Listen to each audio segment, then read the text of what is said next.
I started working on this story as through a grant with the International Center for Journalists. I wrote a proposal to them for an international project that was looking at the growth of the Indian immigrant population in the Seattle area and links between Seattle and India that were growing because of immigration, tech jobs, global families. So there was a lot of investigation locally first, just to find local connections and families, and then find the ties over in India to fill in my trip as I went over there for a 3-week reporting trip. How difficult was that logistically to, try to find those ties that most people probably wouldn't even imagine existed?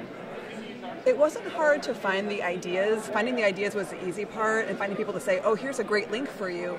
Getting them to talk with a microphone was tricky, especially in India. I had people on the phone who I'd Skyped with, done phone commitments, emailed back and forth several times and told them, I'm going to be there on this day, we're going to do this interview, who backed out at the last minute. So there was a lot of cold feet I found in India. I think just different culture, different expectations of what reporting would look like, and so that was a little bit tricky on the ground there. Okay. What did you try to overcome, or how did you try to overcome that, I guess?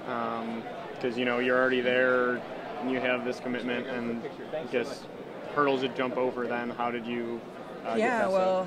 Persistence, I suppose, pays off.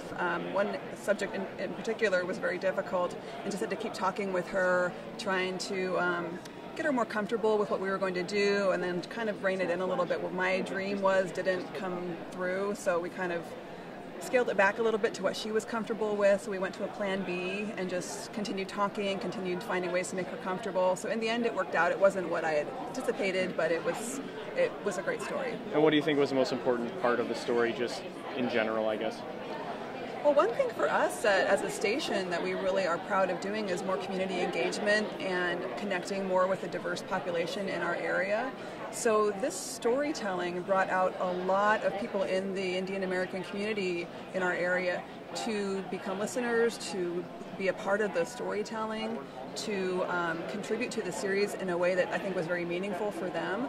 And we've done events subsequent to the reporting, big nights where we've had storytelling on stage with people from the community coming out and telling stories about what it's like to be an Indian American or an Indian immigrant in the U.S. and in Seattle in particular. So do you plan to do maybe some other types of stuff like that, maybe with some other different types of populations within the Seattle area then? Yeah, I did a documentary several years ago about indigenous Mexican workers who were coming up from Mexico. And so the area is just, ripe with stories. I'm looking for my next global, local project. I don't know what it will be, but there's a lot of great potential out there. Cool. Well, thank you.